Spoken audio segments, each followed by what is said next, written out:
नमस्कार। पॉलिटिक्स और literature together में आपका स्वागत है। आज एक हम पेपर एनालिसिस शुरू कर रहे हैं पॉलिटिकल साइंस नेट के पेपरों की। अभी लगातार हमारा इरादा है कि हम 10 साल के पेपरों के एनालिसिस आपके सामने रखेंगे। कुछ लोगों का मानना है कि अगर हम पेपर्स को रिपीट करते हैं, उन्हें पढ़ते हैं, तो हमें बहुत सारी चीज़ें नहीं मिलती हैं। लेकिन मैं ये मानता हूँ कि अगर किसी भी पेपर का जिन परीक्षा में आप बैठना चाह रहे हैं उसके विश्लेषण, कई साल के पेपर्स के अगर आप विश्लेषण करते हैं तो आपको बहुत सारे फ़ायदे मिलते हैं। विश्लेषण का तात्पर्य है कि प्रश्नों में जो चारों विकल्प आपके सामने होते हैं उसमें से एक विकल्प सही होता है, लेकिन बड़ी बात यह है कि हम ये जानें कि उनमें से जो अन्य विकल्प दिए गए हैं उनसे संबंधित अन्य सूचनाएं क्या क्या हैं। तो उसी विश्लेषण के थ्रू मैं आपसे जुड़ना चाहूँगा। तो आज आपके सामने प्रस्तुत है पेपर, ये देख सकते हैं आप। जो ये पेपर आपके सामने प्रस्तुत है ये नेट का जो है जून 2019 का पेपर है, जिसका पहला सवाल आपके सामने है। निम्न में से कौन से समाचार पत्र तिलक से संबंधित नहीं है? तो आप अच्छी तरह जानते हैं कि तिलक जी ने केसरी और मराठा नामक 2 पत्रिकाओं का संपादन किया था, ये उनसे संबंधित थे। सुधारक और हरिजन का संबंध उनसे बिल्कुल भी नहीं था। उन्होंने केसरी और मराठा समाचार पत्रों का संपादन किया था। गोपाल गणेश आगरकर ये महाराष्ट्र के समाज सुधारक और पत्रकार थे। उन्होंने जो है शुरुआत में संपादक के तौर पर खुद को केसरी से जोड़ रखा था, लेकिन बाद में उन्होंने इसे छोड़ दिया। तिलक जी से कुछ विवाद होने के बाद उन्होंने छोड़ दिया, तो उन्होंने जा कर के सुधारक नामक पत्रिका का प्रारंभ किया था। और हरिजन आप अच्छी तरह जानते हैं कि ये महात्मा जी की पत्रिका है, महात्मा गांधी से चलाते थे। प्रश्न नंबर 2 है कि नारीवादियों का तर्क है कि महिला मूल्य मुख्यतः आधारित है। तो इसका यानी कि जो ऊपर पहला प्रश्न है उसका डी विकल्प सही है, इसमें कोई डाउट नहीं है। डी विकल्प के साथ आप जाएंगे, डी विकल्प इसका सही है। ठीक है। इसी तरह से अगला जो सवाल है दूसरा, नारीवादियों का तर्क है कि महिला मूल्य मुख्यतः आधारित है प्रदत्त सामाजिक भूमिकाओं पर। जो नारीवादी हैं वो ये मानते हैं कि जो महिला मूल्य हैं उनका निर्माण जो है समाज ने किया है, क्योंकि नारी जन्म नहीं लेती है, उसे नारी बनाया जाता है। क्योंकि जब जन्म लेते हैं तो पुरुष और नारी सब समान हैं। यहाँ जन्म लेने के बाद जो लोगों का अपना दृष्टिकोण है, जो उनके विचार हैं, उसके वजह से एक महिला एक पुरुष इस तरह के बीच में जो खाई पैदा की जा रही है वो तैयार हो जाती है। आप जानते हैं कि एक मैरी विल्सन क्राफ्ट जी हैं जिन्होंने 1793 में indication of the rights of women लिखा, और उन्होंने ये बात कहा कि जो अगर स्त्रियों को समुचित शिक्षा दिया जाए और उनको पूरे तरह से राइट दिए जाएं, उन्हें कानूनन रूप से सशक्त बनाया जाए और परंपराओं में उनका जो शोषण किया जा रहा है उसको दूर किया जाए, तो वो पुरुष के समान जो है आकर के खड़ी हो जाएंगी। तीसरा प्रश्न है, किसने कहा कि मानव का विचार अभिव्यक्ति की स्वतंत्रता पर प्रतिबंध लगाना वर्तमान और भविष्य की नस्लों को लूटने के समान है? तो ये कथन जो है जे.एस. मिल जी का है। हम सब अच्छी तरह जानते हैं जे.एस. मिल का ये कथन है। उनकी जो किताब है आप देख सकते हैं, उन्होंने ऑन लिबर्टी नामक पुस्तक लिखी थी, जिसमें उन्होंने स्वतंत्रता की बात की, अंतरात्मा की स्वतंत्रता एक, दूसरी उन्होंने बात की अपनी अभिरुचियाँ विकसित करने और अपनी अपनी तरह की काम करने की स्वतंत्रता, तथा तीसरी बात जो उन्होंने की किसी उद्देश्य की पूर्ति के लिए संगठन बनाने की स्वतंत्रता। और वो ये मानते हैं कि अगर आप किसी को स्वतंत्रता नहीं देते हैं तो आगे की नस्लें खराब हो जाएंगी, ये उनके अपने विचार है। जो चौथा प्रश्न है, नीचे 2 कथन दिए गए हैं जिनमें से एक और कथन है, एक अभिकथन है और दूसरा जो है वो तर्क है। तो इसमें अभिकथन और तर्क को पहचानना, ऐसे प्रश्नों को हल करने के लिए पहले आप अभिकथन को पढ़ें और इसके बाद में जो है क्योंकि लगा करके जो तर्क होता है उसे पढ़ेंगे, तो आपके समझ में आएगा कि क्या कहना चाहता है। तो कहा गया है कि मैकियावेली के दर्शन में साध्य और साध्य साधनों की उपयोगिता को पुष्ट करता है। द प्रिंस का मुख्य ध्येय राज्य की एकता में अखंडता लाना है।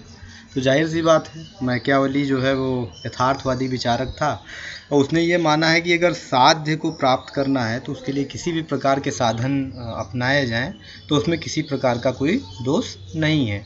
और प्रिंस में उसने यही लिखा है कि एकता लाने के लिए जो है राजा का काम है एकता और अखंडता लाना जो है राज्य में, तो वो उसके लिए कुछ भी कर सकता है। तो इसका जो पहला विकल्प सही है कि जो है सही तर्क भी है, अभिकथन भी है, और उसका जो तर्क दिया गया है वो भी सही है। जो 5वां प्रश्न है वो आधारित है निम्न में से कौन सा एक संगत मेल नहीं है। तो इनमें से आप जानते हैं फेबियन सोशलिज्म जिससे नेहरू जी प्रभावित थे वो शांतिपूर्ण परिवर्तन का समर्थक है। श्रेणी समाजवाद ये व्यावसायिक प्रतिनिधित्व की बात करता है। श्रमिक संघवाद ये ट्रेड यूनियन बनाने की बात करता है। लेकिन लोकतांत्रिक समाजवाद के साथ जो चीज़ जुड़ी गई है वो एकदम गलत है कि आमूल परिवर्तन, मतलब एकदम पूरी तरह से जो है समाज को परिवर्तित कर दिया जाए, ये लोकतांत्रिक समाजवाद की भूमिका नहीं है। वो धीरे धीरे परिवर्तन लाना चाहता है लोकतांत्रिक तरीके से। तो ये जो चौथा वाला है डी, ये यहाँ पर सुमेलित नहीं है, ये इसका सही आंसर है। अगला जो है 6, प्रश्न नंबर 6, इनमें से कौन सा 9 मार्क्सवाद से संबंधित नहीं है। तो रोजा लग्जमबर्ग जो है वो 9 मार्क्सवाद से संबंधित नहीं है, क्योंकि और जो मार्क्सवादी विचारक हैं उनके नाम आप जान सकते हैं। 9 मार्क्सवादी चिंतकों में एंटोनियो ग्राम्सी है जिसने जो है हेजीमनी की थ्योरी दी थी, लार्ज लुकाज है, थियोडोर एडोर्नो है, मैक्स है, हरवाइमर है, लुई अल्थ्यूजर है, एरिक फ्राम है, जयपाल सात्र हैं, फ्रांस फैनन है, चे गुवेरा हैं, हर्बर्ट मार्क्यूजे हैं, जुगेन हर्बर मास हैं। ये सब जो है ये जो 9 मार्क्सवादी विचारक हैं उनके अंतर्गत आते हैं। ठीक है, 9 मार्क्सवाद का जो मार्क्सवादी चिंतन है उसमें जो है वो थोड़ा मोड़ का संकेत करता है। मार्क्सवाद को ये मानता भी है और नहीं भी मानता है। कुछ चीज़ें जो उसकी जो ऐतिहासिक विकासवादी व्याख्या उसको तो मानता है, लेकिन वो ये नहीं मानता कि केवल आर्थिक परिवर्तन ही हर चीज़ के लिए उत्तरदायी है। वो ये भी मानता है कि कई बार जो है जो सांस्कृतिक और राजनीतिक परिवर्तन है समाज में हो रहे वो भी जो है योगदान देते हैं। तो वैचारिक रूप से वो मानता है कि मजदूर जो है वो गुलाम है। तो इस विचारधारा को लेकर के चलता है 9 मार्क्सवाद। तो उससे जो है रोजा लग्जमबर्ग संबंधित नहीं है। जो आपका प्रश्न नंबर 7 है, किसी अन्य को निकृष्ट बनाए बिना कुछ को उत्कृष्ट बनाना निम्न में से किससे संबंधित है। तो ये देखिएगा कि ये पेरेटो का इष्टतम ऑप्टिमलिटी का सिद्धांत है, उसी से संबंधित है कि किसी को निकृष्ट बनाए बिना कुछ को उत्कृष्ट बनाना। सिद्धांत ये उसी जो है पेरेटो से ही संबंधित है। अर्थशास्त्र के इतिहास में विल्फ्रेडो पेरेटो का नाम एक ऐसे विद्वान के रूप में दर्ज है जिसने इन अनुशासन को पहले तो गणितीय और वैज्ञानिक आधार पर देने की भूमिका निभाई और फिर उसके बाद ऐतिहासिक और समाजशास्त्रीय अंतर्दृष्टियों से संपन्न करने का काम किया। पेरेटो को बताया कि बिना किसी का नुकसान किए हर व्यक्ति की बेहतरी हो सके तो आर्थिक कल्याण में सुधार हो सकता है। तो ये जो है उसके विचार है, यानी इसका जो ये ऑप्शन है वो सही है। अगले प्रश्न पर हम मूव करते हैं, जो 7वां सवाल है। ये 8 एकीकृत मानववाद का अर्थ है। एकीकृत मानववाद क्या है ये जो है इसमें पूछा गया है। तो कई ऑप्शन दिए हैं, तो इसमें से जो है इन वाक्यों को सुनना है कि जो एकीकृत मानववाद है, इंटीग्रेटेड ह्यूमनिज्म की जो थ्योरी पंडित दीनदयाल उपाध्याय जी ने दी थी, उनमें इनमें से कौन कौन सा विचार मेल खाता है। मानव जीवन अलग नहीं है, इसमें कोई संदेह नहीं है, यह सही है। व्यक्ति, समाज और राष्ट्र के मध्य सामंजस्य, इसकी बात इंटीग्रेटेड ह्यूमनिज्म करता है। व्यक्ति की आवश्यक एकता, तो वो ये चाहता है कि लोग जो है वो एक होकर के रहें। राज्य राष्ट्र से उच्चतर है, ये बात जो है इंटीग्रेटेड ह्यूमनिज्म नहीं मानता। आप जानते हैं पंडित दीनदयाल उपाध्याय जी ने ये थ्योरी दी थी और जो आरएसएस है उसकी जो मूल विचारधारा है वो इंटीग्रेटेड ह्यूमनिज्म पर ही आधारित है। स्वयं सेवक संघ इंटीग्रेटेड ह्यूमनिज्म को अच्छी तरह मानता है। तो अगला जो सवाल है, तो इसमें जो है जो मतलब ये है आपका जो सही सवाल है वो सही आंसर है वो ए के साथ आप जाएंगे। ए, बी और सी इसके जो है वो कथन सही है इंटीग्रेटेड ह्यूमनिज्म के बारे में। गांधी जी विश्वास करते थे, मैं यहाँ जी लगा दे रहा हूँ, ये साध्य साधनों की उपयोगिता की पुष्टि करता है। साधन साध्य की उपयोगिता की पुष्टि करते हैं, ना तो साध्य साधनों की और ना ही साधन साध्य की पुष्टि करते हैं। साधन और साध्य दोनों न्याय संगत होने चाहिए। तो गांधी जी का जो मौलिक विचार है, गांधी जी जो जिसमें स्ट्रांगली बिलीव करते हैं वो यही कि साधन और साध्य दोनों न्याय संगत होने चाहिए। हम सब जानते हैं कि गांधी जी को ये मानते थे वो कि जो है जिस साध्य के लिए किसी भी साधन का सहारा, अगर साध्य गलत है तो वो भी सही नहीं होगा, और साधन जो है गलत अपनाए जा रहे हैं किसी भी साध्य को पाने के लिए तो वो भी गलत है। तो वो साध्य और साधन दोनों को न्याय संगत बनाने पर जोर देते हैं। दूसरा ये अभिकथन और तर्क का सवाल है। गांधी जी के अनुसार धर्म से अलग राजनीति मृत्युजाल है, क्योंकि राजनीति में धर्म का प्रवेश आवश्यक है। क्योंकि धर्म के अभाव में यह सांप्रदायिक रंग ले सकती है। तो ये गांधी जी मानते थे, इसमें कोई डाउट नहीं है। तो यानी जो तर्क और अभिकथन दोनों सही हैं, इसका जो है विकल्प ए। इसी के साथ हम आगे पढ़ते हैं। तो 11वां सवाल आपके सामने है। अंग्रेज सोचते हैं कि वह स्वतंत्र हैं, जबकि वह केवल संसद के सदस्यों के चुनाव के समय स्वतंत्र होते हैं। यह कथन किसका है?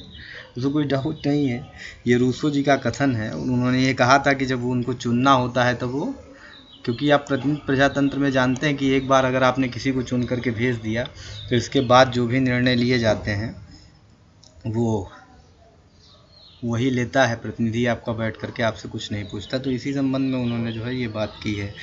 आप जानते हैं कि उन्होंने जनरल बिल की थ्योरी दी थी जिसमें वो रियल बिल की बात करते हैं कि उसे एग्जिस्ट करना चाहिए। तो ये रूसो का जो है विचार है, इसका डी सही है। 12वां, सूची ए को सूची सेकंड से मिलाइए। विलंबित पूंजीवाद। विलंबित पूंजीवाद ये जो है विखंडनवाद, ये जैक्स डेरिडा का है। महान वृत्तांतों का अंत, तो ये जो है ये महान वृत्तांतों का अंत जुड़ा हुआ है लियोटार्ड से।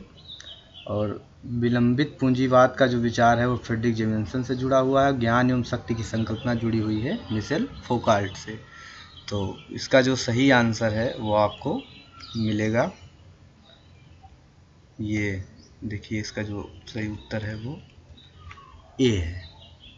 ये ए के नीचे जो है सेकेंड, बी के नीचे थर्ड, सी के नीचे फोर्थ और डी के नीचे फर्स्ट। ठीक है, तो ये इसका सही जवाब है। ठीक है, ये इसी के साथ 13वां सवाल। पंडिता रमाबाई को किस कारण पंडिता की उपाधि दी गई थी? संस्कृत का विद्वान होने के कारण। हम सब जानते हैं कि वो संस्कृत की अच्छी विद्वान थी, इसीलिए उनको जो है पंडिता की उपाधि दी गई थी।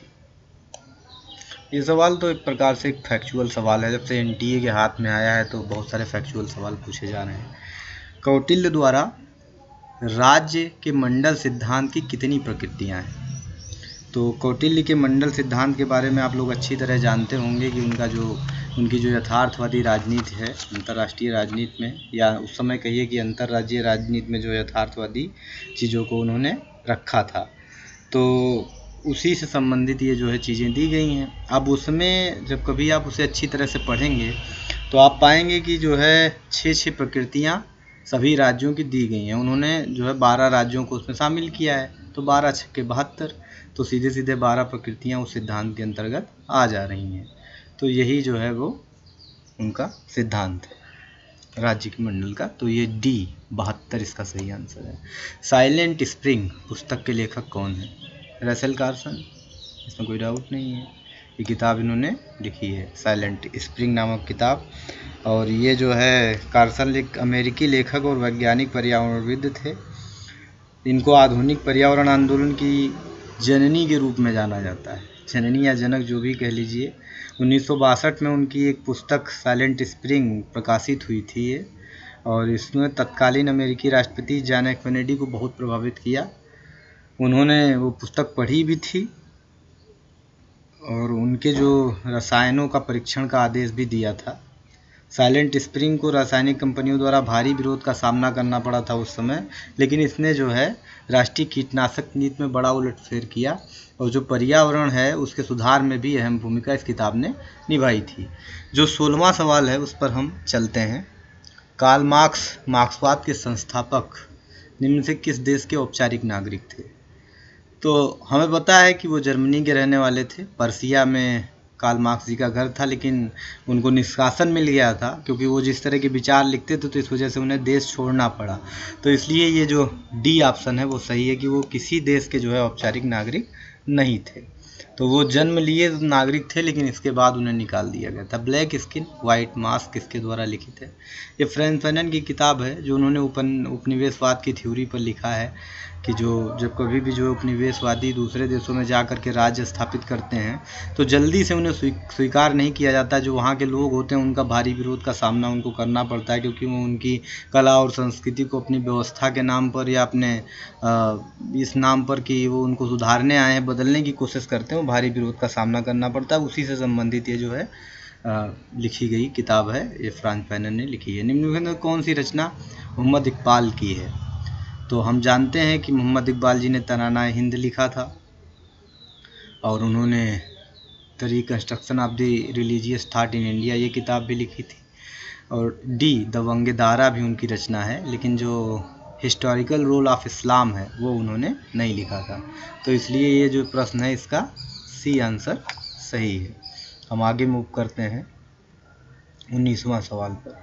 अगान सुत्त ये जानते हैं आप जो है किससे लिया गया है। दीघ निकाय का 27वां सूत्र है। दीघ निकाय को शामिल किया जा चुका है अपने यहाँ जो है, तो उसी का 27वां सूत्र है ये। इसमें पॉलिटिकल विचार दिए गए हैं, राजनीतिक विचार शामिल हैं, इसीलिए इसे जो है पढ़ाने के लिए नेट में शामिल किया गया ताकि हम इसके बारे में भी जानें। जो 20वां सवाल है, जयप्रकाश नारायण की आत्मकथा किसने लिखी थी। हम जानते हैं कि हिंदी के एक अच्छे लेखक हैं रामवृक्ष बेनीपुरी जी। अब वो बहुत अच्छे मित्र थे जयप्रकाश नारायण जी के, तो उन्होंने ही ये किताब उनकी लिखी थी जो है उनकी आत्मकथा रामवृक्ष बेनीपुरी जी ने। ठीक है, उसमें मैं हालांकि मैंने नेट निकाल लिया था 2019 जून में पेपर दिया था, तो मेरे जो है 61% नंबर थे, लेकिन मैं ये सवाल गलत करके आया था। राल्स के सिद्धांत न्याय निष्पक्षता के विचार का प्रवाह है। राल्स के सिद्धांत में न्याय निष्पक्षता के विचार का प्रवाह है, कहाँ से, तो व्यक्ति से। उसको जो है इसीलिए कम्युनिटेरियनिज्म फिलॉसफी उसकी जो है आलोचना भी करती है, तो वो व्यक्ति से जो है प्रवाह कराता है न्याय निष्पक्षता के विचार का।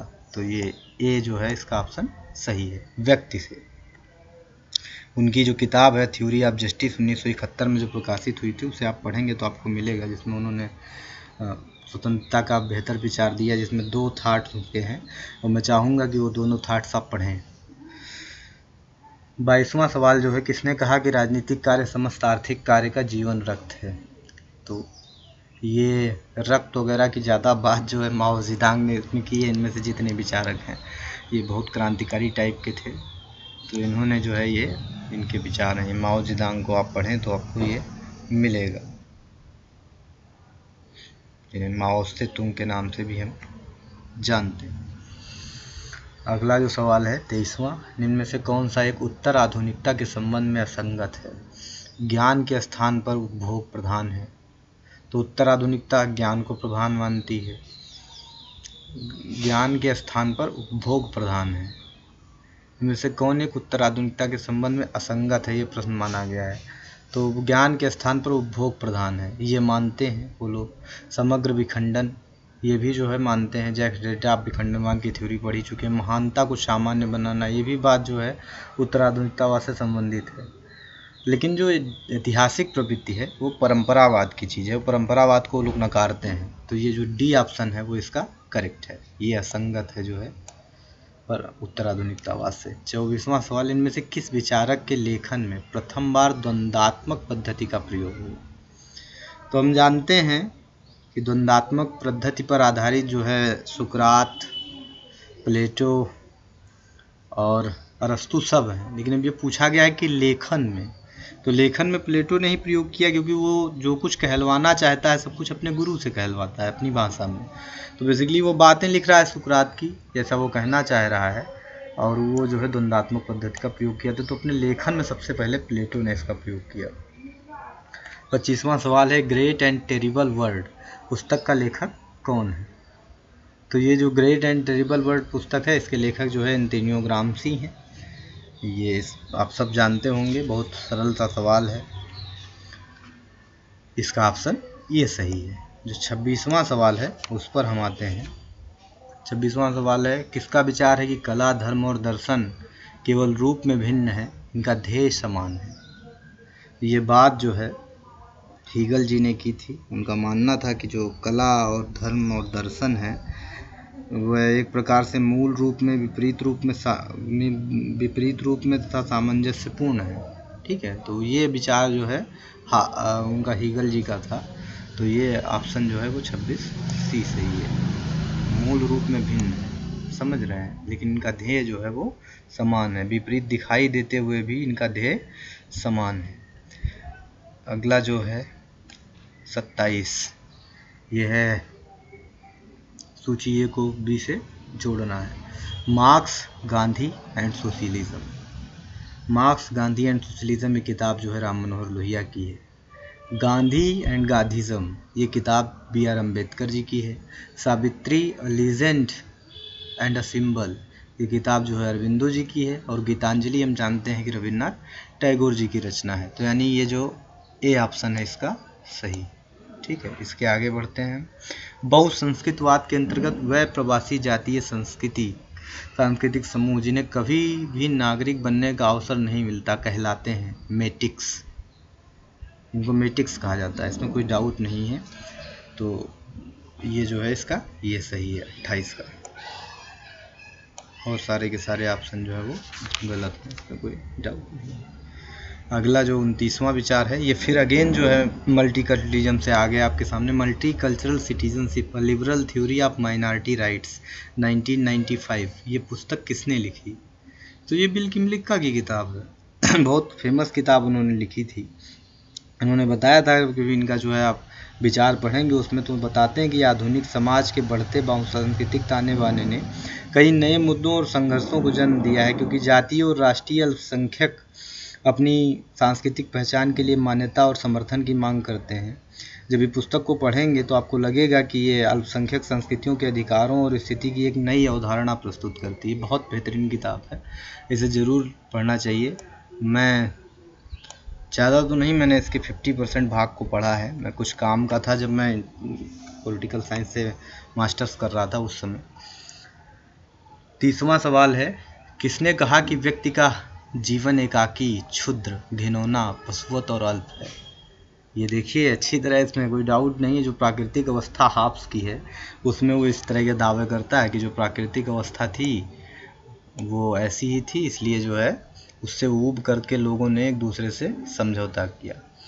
तो आगे आपका 31 से 33 तक के जो सवाल हैं वो गद्यांशों को पढ़ कर के ही आप उत्तर दे सकते हैं। स्वतंत्रोत्तर भारत के पूर्व 7 दशकों में लोकतांत्रिक राजनीति में महत्वपूर्ण परिवर्तन आए हैं।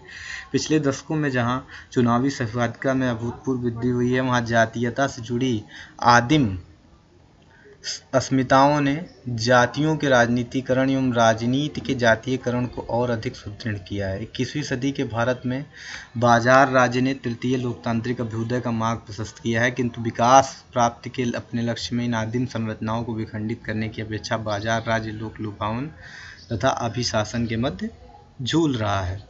तो हमें पता है कि ये जो पूरी बातें लिखी गई हैं ये रजनी कोठारी जी की एक किताब है, कास्ट इन इंडियन पॉलिटिक्स।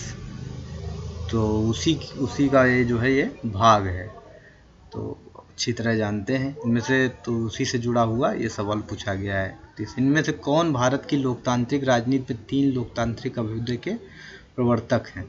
तो इनमें से कोई नहीं है, ना अतुल कोहली हैं, न लॉर्ड हुसैन रुडोल्फ हैं, न पाल चटर्जी हैं। तो ये जो है हटा दिया जाता है। 3 लोकतांत्रिक अभ्युदय की बात करते हैं जो है योगेंद्र यादव जी, तो उसमें से इनका नाम ही नहीं दिया गया, तो हम आगे बढ़ते हैं। 32वां सवाल है, इनमें से किसने सर्वप्रथम भारतीय राजनीति पे जाति के राजनीतिकरण धारणा का प्रयोग किया था?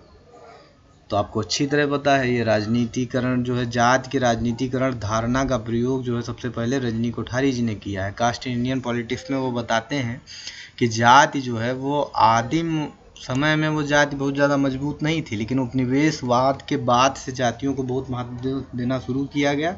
और इसके बाद जो ये राजनीतिक पार्टियां नहीं, उन्होंने जातियों को राजनीतिकरण करना शुरू कर दिया। तो आज के समय में जो जातियों का उत्थान हो रहा है या उन्हें महत्व मिल रहा है, उसका कारण यही है कि जाति का राजनीतिकरण कर दिया गया है। तो ये विचार जो है रजनी कोठारी का है। सबसे पहले उन्होंने अपनी किताब कास्ट इन इंडियन पॉलिटिक्स में इसका जो है उल्लेख किया था। 33वां सवाल, इनमें से कौन सा आदिमवाद का तत्व नहीं है? तो आदिमवाद का तत्व इस पूरे कथन के अनुसार अगर आपको पूछना है तो वर्ग नहीं है, जो है वर्ग नहीं है। वर्ग का इसमें कहीं उल्लेख नहीं किया गया है। ठीक है, सूची फर्स्ट को सूची सेकंड से सुमेलित कीजिए। फर्स्ट को, क्योंकि इसमें देखिए जब आप पढ़ रहे हैं तो मतलब जो है जाति से संबंधित आदिम सभ्यताओं की बात की गई है, ऊपर आप जब पढ़ेंगे तो दिया गया कथन में, तो इसलिए इसका वर्ग जो है भी ऑप्शन सही रहेगा 33 का। 34 में सूची से संबंधित है, तो 34वां आप जब पढ़ेंगे तो आपको खुद ही पता चलेगा। ये बंदी प्रत्यक्षीकरण, बंदी प्रत्यक्षीकरण आप जानते हैं, सीधे सीधे ये अपने शरीर को प्रस्तुत करना कोर्ट में, उससे संबंधित है। परमादेश, आदेश देना, ठीक है। उत्प्रेषण, सूचित करना। अधिकार परीक्षा, अब किस अधिकार से, इससे संबंधित है। ये सब कोर्ट से संबंधित शब्दावलियाँ हैं। तो हम बी के साथ जाएंगे। मैं इसका जो है विश्लेषण भी कर देता हूँ कि क्या है बंदी प्रत्यक्षीकरण। जब उक्त प्रादेशों में सर्वाधिक महत्वपूर्ण जो बंदी प्रत्यक्षीकरण है उसके बारे में सर्वाधिक महत्वपूर्ण है कि बंदी प्रत्यक्षीकरण का वास्तविक अर्थ है बंदी को सशरीर न्यायालय में प्रस्तुत किया जाए, या प्रदेश किसी व्यक्ति विशेष अथवा कारागार की हिरासत में निरुद्ध बंदी के व्यक्ति स्वातंत्र्य की सुरक्षा के लिए महत्वपूर्ण अस्त्र है, ठीक है। इसी तरह से जो परमादेश है उसके बारे में अगर हम जानना चाहें तो ये है हमारा आदेश। आंग्ल देश में परमादेश न्यायालय के क्वींस बेंच डिवीजन द्वारा किसी अधिकारी, निगम अथवा नीचे की अदालतों के नाम जारी किया जाता है। इसमें इस बात की स्पष्ट आज्ञा होती है कि प्रदेश में निर्दिष्ट कार्य का यथोचित संपादन किया जाए, क्योंकि वही उसका अधिकारी, निगम का या न्यायालय का नियत कर्म अथवा कर्तव्य है। इसी तरह से अधिकार परीक्षा प्रादेश जो है वो संबंधित है सार्वजनिक अधिकार के पद पर आसीन व्यक्ति के नाम जारी करके उससे यह प्रश्न किया जाता है कि किन कारणों के द्वारा वह उक्त पद पर आसीन रहने के अधिकार का समर्थन करता है। तो ये सब जो है इससे संबंधित चीज़ें हैं। जैसे उत्प्रेषण है निषेधादेश की ही एक भांति, एक अत्यंत प्राचीन प्रादेश है ये। तो इसके बाद हम जो है आगे बढ़ते हैं 35वें सवाल पर अपने। तो हमारा जो 35वां सवाल है वो है आसियान से भारत किस राजमार्ग को वियतनाम तक विस्तार करने की बातचीत कर रहा है। तो अगर आपने पढ़ा होगा तो ये 1360 किलोमीटर लंबा मार्ग है जो भारत, म्यांमार और थाईलैंड त्रिपक्षीय राजमार्ग, भारत, म्यांमार और थाईलैंड से संबंधित एक पहल है। भारत म्यांमार में त्रिपक्षीय राजमार्ग के 2 खंडों का निर्माण कर रहा है।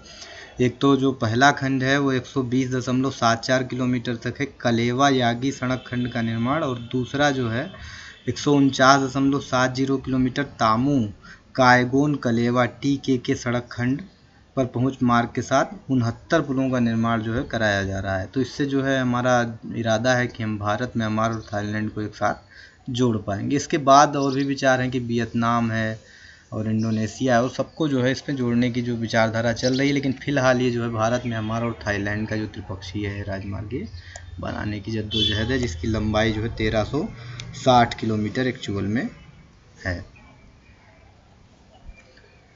ब्रेग्जिट के संबंध में से कौन सा कथन सत्य नहीं है? कौन सा कथन सत्य नहीं है? तो ब्रेग्जिट का तात्पर्य है यूके का यूरोपियन यूनियन को छोड़ना, इसमें कोई संदेह नहीं है, तो सही है। यूरोपियन यूनियन से संबंध ने यूके में भारी आर्थिक व बेरोजगारी को जन्म दिया है। जी हाँ, इसी कारण से जो है वो यूके छोड़ रहा है यूरोपियन यूनियन को। ब्रेग्जिट वाद विषय ने PM डेविड कैमरून को त्यागपत्र के लिए बाध्य किया। जी हाँ, उन्होंने त्यागपत्र दे दिया। और जो डी है वो ये है कि ब्रेग्जिट के पक्ष में मुख्यतः युवा मतदाता ने अपना वोट दिया। तो ये ऐसी कोई बात नहीं है, वहाँ हर आयु वर्ग के लोगों ने, बेसिकली जो युवा है उसने कम और बुजुर्ग आयु वर्ग के लोगों ने ज़्यादा उसको सपोर्ट किया है। तो ये कथन जो है वो गलत है। जो 37वां सवाल है, निम्न समितियों को कालानुक्रम में व्यवस्थित कीजिए। तो कालानुक्रम में आपको व्यवस्थित करना है कि कौन सी समिति पहले बनी है। तो आप जानते हैं, इसको अगर आप पढ़ेंगे तो आपको पता चलेगा कि सबसे पहली जो समिति है वो सी, कोठारी समिति। कोठारी समिति का सबसे पहले जो है निर्माण किया गया था। फिर इसके बाद में है सतीश चंद्र मिश्रा समिति, फिर इसके बाद में आपका जो है योगेंद्र की अलग समिति है, और फिर इसके बाद होता समिति है। तो इसका जो बी ऑप्शन है वो सही है एनालिसिस के साथ। 38वां सवाल, हरित प्रदेश की मांग निम्न में से भारत के किस क्षेत्र से संबंधित है? पश्चिमी उत्तर प्रदेश। हरित प्रदेश के नाम से इसी को जाना जाता है। उत्तर प्रदेश को अगर डिवाइड किया जाए तो पश्चिमी उत्तर प्रदेश के लोग ये मांग कर रहे हैं कि उनको जो है हरित प्रदेश में विभाजित किया जाए, क्योंकि वहाँ सबसे पहले जो आपका ग्रीन रेवोल्यूशन भारत में हुआ है वो सबसे जो है ज़्यादा रूप में वहाँ पल्लवित पुष्पित हुआ था, इसलिए उसे हरित प्रदेश के नाम से बनाने की मांग की जा रही है। लगातार ये जारी भी है, ठीक है। तो जो 39वां सवाल है आपका, NPT व CTBT के संबंध में निम्न वाक्यों में से कौन सा 39वां सवाल कि कौन सा वाक्य सत्य है? तो ये भारत ने NPT हस्ताक्षरित की परंतु अनुमोदित नहीं की, बिल्कुल गलत बात है ये। भारत ने CTBT हस्ताक्षरित की, बिल्कुल नहीं की। ना तो उसने हस्ताक्षरित की ना अनुमोदित की। भारत ने NPT हस्ताक्षरित की कुछ नहीं किया। भारत ने ना ही NPT व CTBT को हस्ताक्षरित किया और ना ही अनुमोदित किया। यही कथन जो है वो सत्य है, अच्छी तरह जानते हैं, क्योंकि वो जो चाल है समझता है, वो जो परमाणु संपन्न देश हैं उनकी चाल है इन सारी चीज़ों के विषय में, भारत उसे अच्छी तरह समझता है। 40वां सवाल है, सैमुअल P. हंटिंगटन के लोकतांत्रिकरण की लहर के विश्लेषण में भारत कहाँ स्थित है? तो भारत जो है वो द्वितीय लहर में स्थित है। Samuel P. हंटिंगटन की अगर आप पुस्तक पढ़ेंगे तो आपको ये पता चलेगा, लोकतांत्रिकरण की लहर, तो उसमें द्वितीय लहर में जो है भारत स्थित है। द्वितीय लहर वाले देशों की श्रेणी में भारत आता है। स्टीसियोलॉजी अध्ययन है किसका? राजनीतिक दल का। ये राजनीतिक दल का अध्ययन है स्टीसियोलॉजी, इसका सी ऑप्शन सही है। मदन मोहन पुंछी आयोग किसके अध्ययन के लिए नियुक्त हुआ? तो केंद्र राज्य संबंध, सबको पता है। आपका जो है राजमंदार कमेटी, फिर जो है आनंदपुर साहिब कमेटी है, फिर आपका पुंछी आयोग है, ये सब जो है सीधे सीधे केंद्र राज्य संबंधों के बारे में है। प्रधानमंत्री और उप प्रधानमंत्री सहित कुल मंत्रियों की संख्या अधिक नहीं होगी। तो ये जो सवाल है उसका आंसर भी हमें पता होगा। 15% से अधिक नहीं होती। एक उपबंध का समावेश किया गया था 91वें संविधान संशोधन अधिनियम 2003 के द्वारा, जिसे इसे 75(1) का में जो है एक संशोधित करते हुए जोड़ दिया गया कि प्रधानमंत्री की नियुक्ति राष्ट्रपति करेगा और प्रधानमंत्री सहित उप प्रधानमंत्री और ये तमाम जो हैं उनकी संख्या कुल मिला करके 15% से अधिक नहीं होगी, यानी 15% तक ही हो सकती है। क्योंकि बहुत ज़्यादा ये जो है छोटी छोटी पार्टियों के कारण मंत्री बनाने की प्रथा चली जा रही थी कि छोटे छोटे लोग आकर के सपोर्ट करें, उन्हें मंत्री बना दिया जाए। मंत्री पद का लालच दे करके पार्टियां टूट रही थी, तो ये निर्णय लिया गया था। 44वां जो आपका प्रश्न है, 27 मार्च 2019 को भारत द्वारा उपग्रह भेदी प्रक्षेपास्त्र परीक्षित किए जाने को माना गया, तो इसको जो है शक्ति मिशन माना गया था। 27 मार्च 2019 को भारत ने मिशन शक्ति को सफलतापूर्वक अंजाम दिया। ये जो है ये इस मिशन की एक खासियत यही थी कि एक लाइव भारतीय सैटेलाइट को इसने सफलतापूर्वक नष्ट कर दिया था। तो ये जो है जो काम ना करने वाली सैटेलाइट्स हैं उनको गिराने के लिए है, और ये इससे जो है ये भी दर्शा रहा है भारत की अगर भविष्य में कोई ऐसी सैटेलाइट्स हैं जो भारत में निगरानी के दो के तरीके से जो है डाली जाएंगी तो उनको नष्ट करने में ये जो है सहायता प्रदान करेगा। तो इसे मिशन शक्ति के नाम से जाना गया है। 45वां सवाल जो आपका है, निम्न में से कौन सा हिंसात्मक गैर राज्य अभिकर्ता नहीं है? तो हिंसात्मक गैर राज्य अभिकर्ता इसमें से जो है ISIS है ही है, इसमें कोई पूछने वाली बात नहीं है। बोको हरम भी हिंसात्मक है, हिजबुल्लाह ये भी जो है हिंसात्मक है। लेकिन जो फिलिस्तीनी मुक्ति संगठन है, पैलेस्टाइन लिबरेशन ऑर्गेनाइजेशन PLO जिसे कहा जाता है, वो हिंसात्मक गैर राज्यकर्ता नहीं है। यह स्वतंत्र फिलिस्तीनी राज्य स्थापित करने के उद्देश्य से 1964 में गठित एक संगठन है। 100 से अधिक राष्ट्रों ने फिलिस्तीनी लोगों का एकमात्र वैज्ञानिक प्रतिनिधि के रूप में इसे स्वीकार भी कर लिया है। तो आप ये जानिए कि जो है ये PLO सही है कि ये हिंसात्मक गैर राज्यकर्ता नहीं है। 46वां जो सवाल है कि निम्न में से कौन सा राष्ट्रीय मानवाधिकार आयोग का नोडल मंत्रालय है? तो गृह मंत्रालय। ये परीक्षा के दौरान मैंने ये प्रश्न गलत किया था, बाद में आने के बाद मैंने इसे स्टडी किया तो मुझे पता चला कि ये जो है इसका गृह मंत्रालय ऑप्शन सही है, सी। इसी के साथ ये जो आपका 47वां सवाल है, the intellectual crisis in American public administration, ये पुस्तक किससे संबंधित है? ये लोक चयन से, वहाँ जो है राष्ट्रपति चयन करता है, उसी से संबंधित ये किताब लिखी गई है।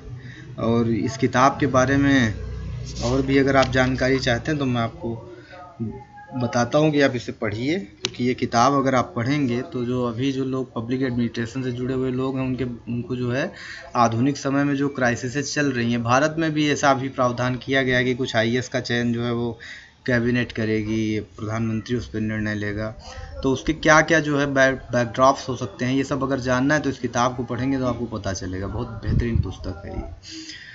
48 जो सवाल है आपका वो है कैबिनेट मिशन योजना के सदस्य थे। कौन कौन इसके सदस्य थे? तो कैबिनेट मिशन योजना जो है वो 22 जनवरी 1946 को इसे भेजने का निर्णय लिया गया था। 19 फरवरी 1946 को ब्रिटिश प्रधानमंत्री CR एटली की सरकार ने हाउस ऑफ लॉर्ड्स में कैबिनेट मिशन के गठन और भारत छोड़ने की योजना की घोषणा की थी। 3 ब्रिटिश कैबिनेट सदस्यों का उच्च शक्ति संपन्न मिशन, जिसमें भारत के सचिव Lord Pethick Lawrence, board of trade के अध्यक्ष सर क्रिस्टोफर क्रेप्स और नौसेना के प्रमुख AB अलेक्जेंडर शामिल थे। 22 मार्च 1946 को दिल्ली पहुंचा ये जो है मिशन। तो इसमें आप जान ही रहे हैं, Lord Pethick Lawrence, Sir Christopher Cripps और AB अलेक्जेंडर जो है वो शामिल थे। एक कैबिनेट मिशन बहुत ही ज़रूरी है कि इसके बारे में पढ़ लिया जाए। बड़ी महत्वपूर्ण घटना है कैबिनेट मिशन का आना, क्योंकि उसके बाद जो है देश आज़ाद हो गया था। 49वां सवाल है, सूची ए को सूची सेकंड से सुमेलित कीजिए। सूची ए को सूची सेकंड से सम्मिलित करना है तो आप डेविड ईस्टन के बारे में अच्छी तरह से जानते हैं कि डेविड ईस्टन का जो संबंध है वो तीसरे से है, ब्लैक बॉक्स की थ्योरी है उनकी। इसी तरह से जो लुसियन पाई हैं, तो लुसियन पाई का जो संबंध है वो विकास सिंड्रोम से है, ठीक है, लुसियन पाई। और जो सी है, सैमुअल P. हंटिंगटन, लोकतांत्रिकरण की लहर, अभी पिछले प्रश्न में आपको पीछे दिखा भी होगा, इसी जो है प्रश्न पत्र में था। और जो आपके सैमुअल मार्टिन लिप्सेट हैं, उनका संबंध है राजनीतिक मानव से। तो ये जो है इसका सी ऑप्शन सही है। 50वां सवाल जो है आज के इस पेपर एनालिसिस का जो अंतिम सवाल है, क्योंकि इसके बाद हम जो है आगे कोई सवाल डिस्कस नहीं करेंगे। तो ये अंतिम सवाल है आपके पास, प्रसन्नता सूचकांक निम्न में से किस देश की सृजना है? तो ये भूटान की सृजना है। बहुत इम्पॉर्टेंट विचार उसने दिया है कि जो है ग्रास नेशनल हैप्पीनेस की बात करें, हम GNS की बात करें, GDP के बरक्स, तो ये एक अच्छा विचार है। और अगर आगे उसे फ्लोरिश किया जाता है, क्योंकि उसे पूरी तरह से जो है मान्यता भी मिल चुकी है UN की, तो आई होप कि आगे वो जो है बढ़ेगा। अब लोग प्रसन्नता पर ज़्यादा ध्यान देना हर जो है देशों ने शुरू कर दिया है, इसीलिए, ठीक है। तो ग्रास नेशनल हैप्पीनेस का विचार जो है वो भूटान से जुड़ा हुआ है। तो इसी के साथ हम आज का एनालिसिस समाप्त करते हैं। आगे कल मैं जो है इसके पार्ट 2 के साथ मिलूँगा, जिसमें इसके और 50 सवालों को डिस्कस किया जाएगा। बहुत बहुत धन्यवाद। इसी तरह से पढ़ते रहिए, जुड़े रहिए। और मेरा जो, अगर आप इसे देखेंगे, हमें अच्छा रिस्पांस मिलता है कि लोग जो है देखते हैं, उससे लाभान्वित होते हैं, तो हम इन्हीं कुछ और वीडियोज़ के साथ आगे भी आएंगे और 10 साल के राजनीति विज्ञान के पेपर्स को हम हल कराने की कोशिश करेंगे। UGC नेट और JRF के लिए ये बहुत फ़ायदेमंद साबित होगा आप सबके लिए। बहुत बहुत धन्यवाद, बहुत बहुत